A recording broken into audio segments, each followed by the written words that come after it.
Mila Jensen pushed open the heavy glass door of the Glimmer Tech headquarters and stepped inside, her modest frame swallowed by the cavernous lobby. The scent of expensive leather and polished marble hit her like a wave as she glanced around.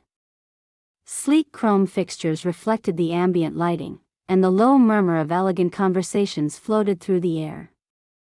People moved with smooth confidence here, their tailored suits and designer shoes a stark contrast to her wrinkled blouse and faded jeans. The soft scuff of her well-worn flats against the glossy floor seemed embarrassingly out of place.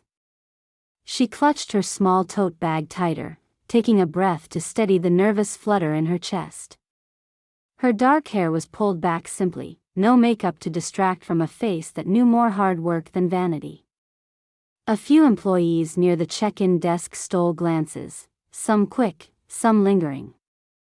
One woman nudged her companion and smirked. "Looks like someone took a wrong turn," she whispered, loud enough for Mila to hear. A low hum of laughter followed.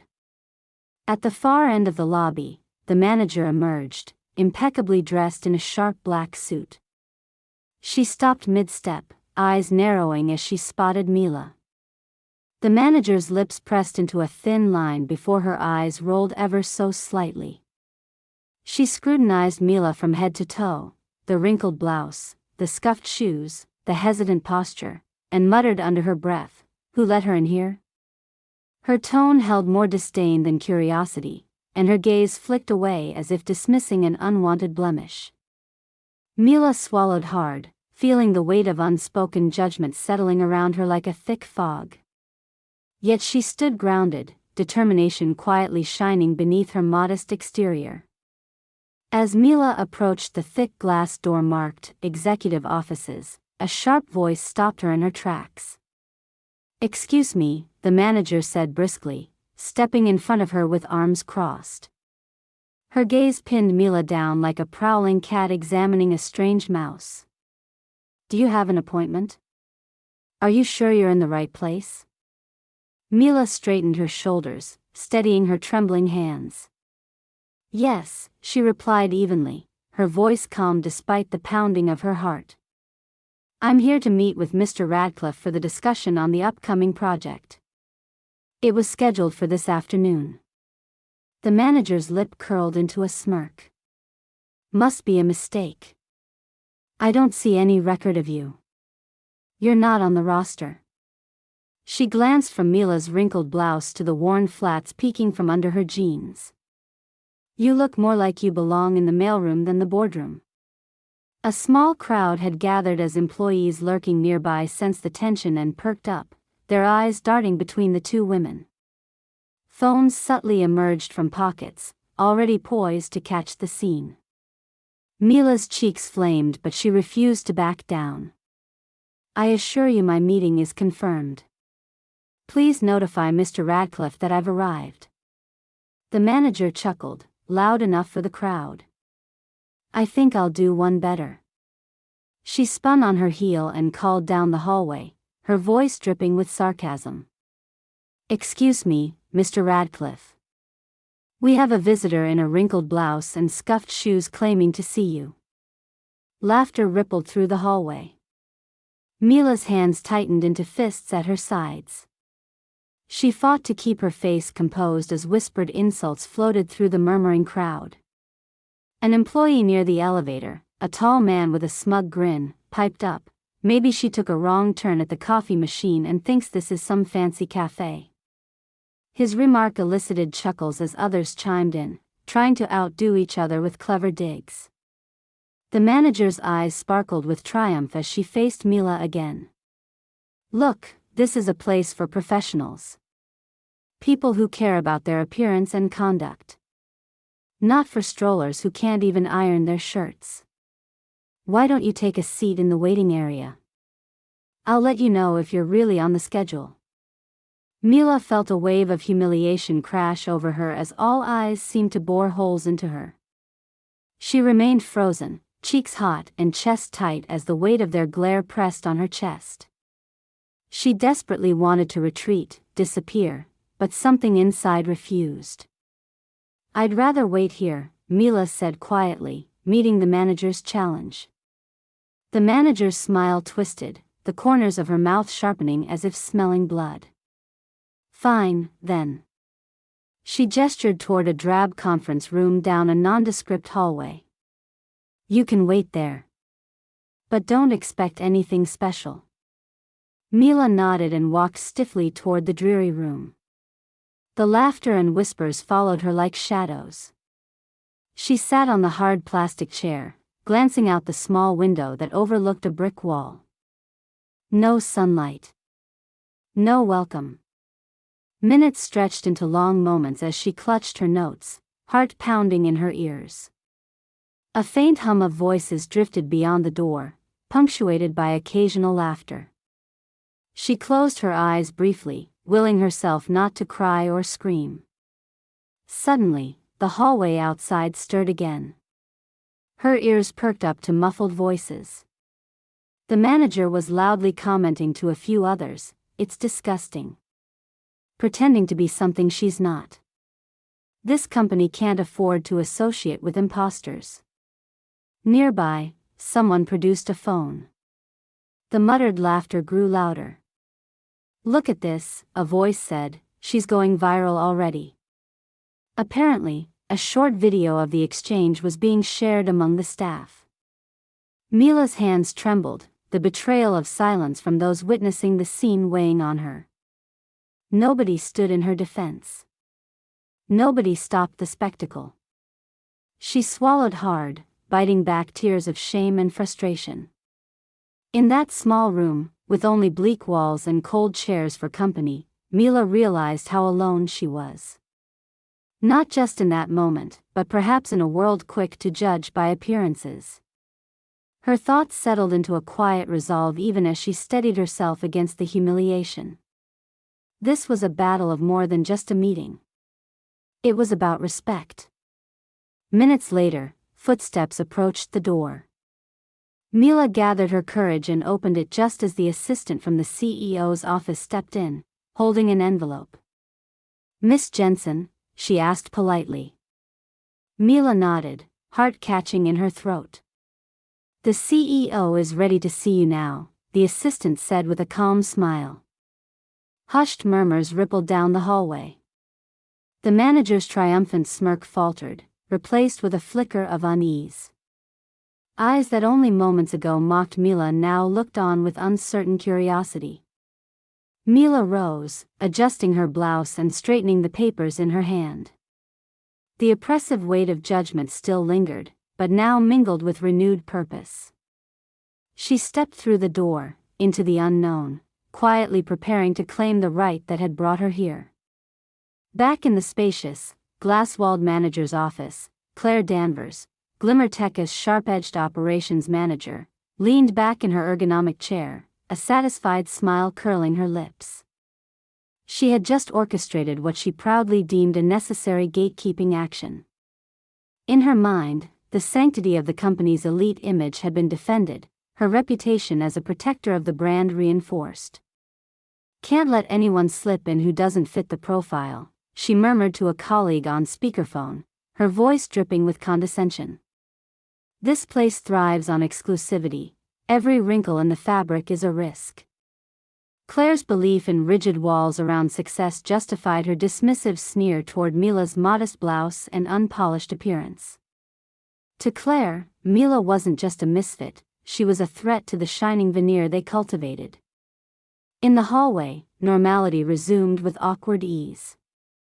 Laughter bubbled up as the employees relished the drama, whispering about the girl who thought she belonged. Phones buzzed quietly. A few had posted short clips of the incident with sarcastic captions. The gleaming office, with its quiet hum of innovation and wealth, seemed momentarily charged by this spectacle before the regular drills and meetings pulled its inhabitants back into routine. Meanwhile, in the small, bleak conference room, Mila sat alone. She pressed her hands against her thighs to tame the tremor she felt between her fingers. Her mind wrestled with the sharp sting of humiliation, but there was something else beneath the hurt, a core of burning determination. She glanced at the carefully prepared materials before her, the blueprints and statistical analyses that underpinned the very breakthrough the CEO valued most. This wasn't mere bravado, this was her life's work. Every time a faint noise echoed from the corridor, footsteps, voices, her heart leapt. The isolation felt suffocating, yet the woman refused to crumble. She cleared her throat, forcing a quiet optimism. If the world judged her by what was visible, she would succeed by what was undeniable beneath the surface. Her moment of calm shattered when the soft chime of the doorbell rang. The CEO's personal assistant, a poised woman named Isabel, entered holding a crisp white envelope. "Miss Jensen, Mr. Radcliffe has asked me to bring this to you.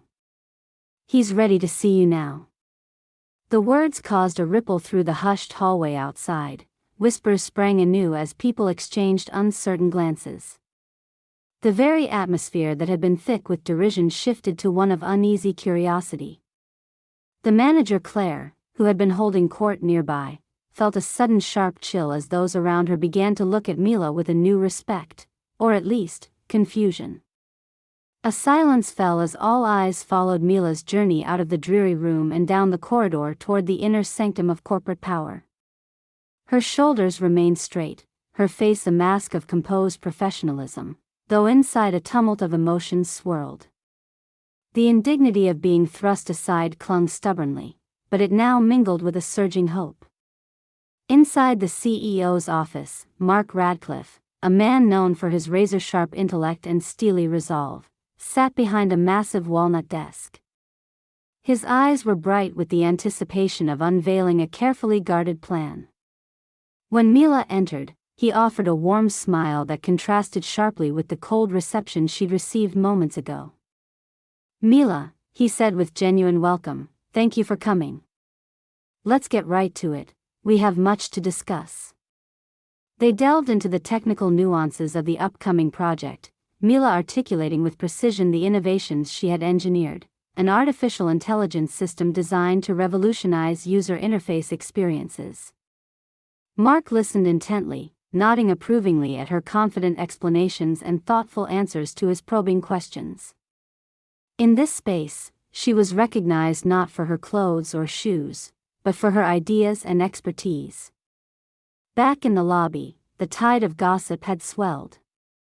Employees exchanged rapid-fire theories about who Mila really was and why the CEO had intervened so decisively. Some who had openly laughed earlier now lowered their voices, chewing on their embarrassment. Claire's usual smugness twisted into discomfort as her colleagues glanced her way with reproachful eyes. To many, her attempt to oust Mila now seemed petty and potentially damaging. Despite the CEO's endorsement, Mila felt the residual chill of exclusion elsewhere in the office. Hallway conversations stopped when she approached. Invitations to meetings came through official channels, but personal warmth remained elusive. The world she had hoped to enter held on stubbornly to its superficial judgments. That evening, as the office emptied, Claire sat reviewing the video clips of the incident, though for a moment her lip twitched with annoyance, a reluctant pang of regret flickered through her. It wasn't weakness to acknowledge that the episode had sparked more questions about the company's values than she liked to admit. Her confidence in rigid exclusivity was suddenly unsettled. Meanwhile, Mila returned to her modest apartment, the hard day settling in her bones. Yet, beneath the physical fatigue, a quiet fire blazed. The knowledge that Mark Radcliffe had placed trust in her work illuminated the path ahead. She knew the battle was far from over, but with her innovative vision and unyielding resolve, she was ready to claim a space in this world that had judged her too quickly and too harshly. Outside a window, the city lights flickered like distant promises. Mila's reflection stared back, plain but unbowed. The real fight had begun, not just for her role in the company, but for the respect she deserved. The morning air was crisp as Mila returned to Glimmer Tech, her posture steady, her footsteps purposeful. Word had spread across the company like wildfire. The CEO's chosen successor was the woman everyone had openly scorned the day before. The lobby, once buzzing with hushed whispers and snide glances directed at her, now felt charged with a different energy, anticipation mixed with shock. Inside the grand conference hall, walls adorned with sleek art and ambient lighting, the weekly all-staff meeting was underway. Mark Radcliffe stood at the head of the room, poised behind a polished lectern. The murmuring crowd gradually quieted as he raised a hand. "Good morning, everyone," he began, his voice calm but commanding. "Today, I want to introduce the future of glamour tech." He paused, allowing the weight of his words to settle. From the back of the hall, Mila stepped forward dressed simply but with a new aura of confidence and grace. Her blouse was still plain, her shoes practical, but there was an undeniable strength in her presence. All eyes turned to her, the very same crowd that had laughed days earlier now watching in stunned silence. Mark gestured toward her. "This is Mila Jensen, our lead innovator and, as of today, my appointed successor. She will be taking over my role as CEO." A collective gasp swept the room. Phones dropped in amazement. Some exchanged incredulous glances, others whispered frantically, trying to process the shift. The manager, Claire Danvers, stood frozen near the side, her impeccably tailored suit suddenly feeling like a poorly constructed armor. Her eyes widened in disbelief, fingers curling tightly around the armrest of her chair. Mila's face remained composed, the slightest hint of a smile touching her lips as she addressed the audience. "Thank you, Mark, for your trust and vision. It's an honor to step into this role." Her voice was steady, clear, never a trace of arrogance. "I've always believed that innovation isn't about appearances but about ideas, dedication, and the courage to challenge the status quo. Today, my goal is to lead with those values." As she spoke, she made a conscious effort to meet the gazes of those who had mocked her. Some averted their eyes, cheeks reddening, others shifted uncomfortably in their seats. A few whispered apologies reached her ears, and a handful of hands tentatively clapped, their respect grudging yet genuine. Mark continued, now more relaxed. "Mila's humble style is deliberate. She chooses practicality and minimalism over vanity because she believes it keeps her focused on what truly matters: the work, the product, and our customers. In this fast-paced world, substance must always outweigh superficiality." Stories filtered through the room about Mila's background, shared by Mark to reinforce the resonant message. She had grown up in a modest neighborhood, working part-time jobs to fund her education in computer science. A minimalist by conviction, she refused to indulge in unnecessary luxuries, focusing her energy on creating technology that would change lives. The contrast was stark: the extravagant, design-conscious office spaces and the glamorous corporate image versus Mila's unpretentious demeanor. Yet, here she stood, an undeniable force of intellect and leadership. Her integrity and success created a powerful visual and emotional contrast to the snobbery that had once defined glamour tech as culture. The manager, Claire, sat silently, clutching her satin blouse, no longer comfortable in her role as the gatekeeper of exclusivity. She could feel the weight of a shifting tide. Whispers among colleagues hinted at calls for reassessment of the values she championed. The smugness that had buoyed her confidence was replaced by uncertainty and self-doubt. As the meeting concluded, several senior executives approached Mila. Some offered tentative congratulations, others remained silent, processing the upheaval. Among those who had openly mocked her before, apologies were mumbled quietly, and a few avoided her gaze altogether.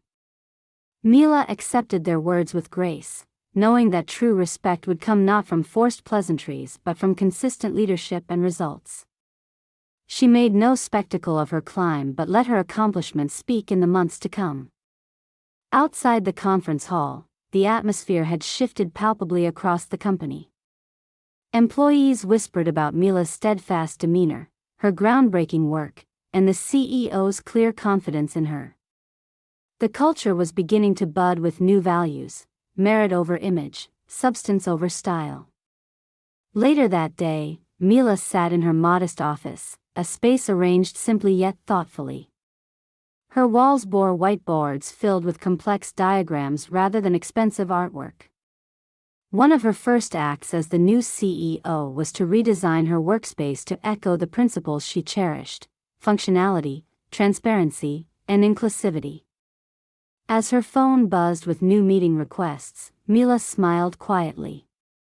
The road ahead would be challenging. The remnants of old biases would not disappear overnight. Yet, her measured dignity and unshakable focus promised a compelling new chapter for Glimmer Tech, a company no longer defined by appearances but by innovation, integrity, and leadership that welcomed all. Her modest blouse, once the subject of snide remarks, had transformed into a symbol of strength and quiet rebellion against shallow judgments. Mila Jensen was no longer just the simple woman who had walked awkwardly through marble halls. She was the future channeling change, with a story powerful enough to inspire even the most skeptical hearts. The palpable silence hung over the conference hall like a thick fog as Mark Radcliffe's sharp voice cut through the stunned crowd. "Claire Danvers," he said deliberately, eyes locking onto the manager who had orchestrated the earlier humiliation of Mila. "Your behavior is unacceptable and does not represent the values of Glimmer Tech. Effective immediately, you are relieved of your managerial duties pending further review." Gasps rippled across the room. Claire's face paled, her perfectly composed mask cracking for the first time. She opened her mouth to protest, but the authoritative gaze of the CEO silenced the murmur before it could spread. The gathered employees shifted uneasily, their previous admiration of Claire's strict enforcement now curdling into whispers of disapproval. Those who once sought to align with her exclusive vision now glanced away, avoiding the accusatory stares that had begun to collect like a storm cloud around her. In the days that followed, the repercussions of Claire's actions became undeniable. The viral footage of her mocking Mila, once shrugged off by management, exploded on social media. The online community rallied behind Mila, applauding the young woman's poise and intellect in the face of discrimination. Hashtags praising her dignity and ingenuity trended worldwide, while criticisms of elitism and unfairness at Glimmer Tech ignited passionate discussions. Human Resources swiftly initiated sensitivity and inclusivity training programs, and Claire was publicly demoted to a junior administrative role. The company's leadership made clear that such attitudes would not be tolerated, intending to foster a culture that valued merit over appearance. One afternoon, as Mila navigated the sleek corridors of her new office, its clean lines and open design embodying her vision for the company, she came upon Claire standing hesitantly near a conference room. Their eyes met, and for a moment, the tension between them was electric and unspoken. Claire approached cautiously, voice barely above a whisper. "Mila, I owe you an apology. I was wrong to judge you by appearances. You've shown me what true leadership means." Her usual confident tone was replaced by humility, a vulnerability Mila hadn't seen before. Mila studied her, feeling the complicated mixture of years of frustration, disappointment, and the unexpected offer of reconciliation. She offered a small, knowing smile that held no bitterness. "Thank you, Claire. It takes courage to recognize that." Their exchange was brief but meaningful, a subtle acknowledgement that change, however difficult, was possible. Meanwhile, the atmosphere within Glimmer Tech continued to evolve. Employees who had once whispered quietly about exclusivity now openly praised the new culture Mila championed. Team meetings emphasized collaboration, ideas, and innovation over appearances or pedigrees. Diversity and inclusivity became pillars alongside excellence and creativity. Mila's leadership style, calm, focused, and unpretentious, slowly but surely reshaped the company's identity. Her modest blouse, once a symbol of derision, became a quiet emblem of resilience and authenticity. She frequently visited different departments, encouraging open dialogue, nurturing talent, and promoting ideas irrespective of titles or backgrounds. The manager who had once sneered at her was now a distant memory, a cautionary figure representing outdated prejudices dismantled by courage and competence. Late one evening, Mila stepped onto the rooftop terrace of the Glimmer Tech building, breathing in the city skyline's glow. The night was alive with possibilities, mirroring the transformation she had ignited within the walls of this place. She allowed herself a moment of quiet pride, not of conquest, but of having remained true to herself amid the noise and glare of judgment. From below, the murmurs of the company had transformed, from gossip and exclusion to respect and unity. Mila Jensen, the woman who had walked through the marble halls unnoticed, now walked among the innovators and dreamers as their leader, her presence a testament to the enduring power of grace, intelligence, and quiet strength.